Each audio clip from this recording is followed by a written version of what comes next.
Okay, today we're going to show you how to install apps on your Vizio TV.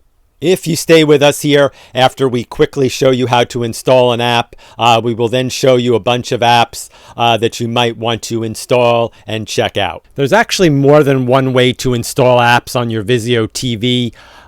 It's one of the more confusing models, to be honest. The first and almost an obvious way is to press the V button or home button on your remote, and you'll see a bunch of apps there and just select the app you want to install. However, on most models, there are only really a small amount of apps that are available with this method. So another way to install apps is to install the app on your phone and then open the app on your phone and then tap the Cast logo.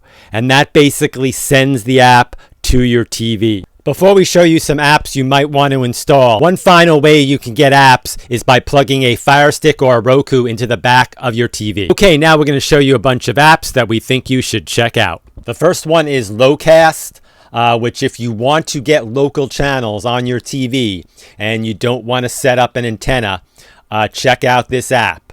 Three other apps that are worth checking out are Zumo, Tubi, and Pluto. These three apps are 100% free and legal. They have lots of movies, TV, sports channels. That's our video for today. As always, thank you very much for watching, and please remember to subscribe.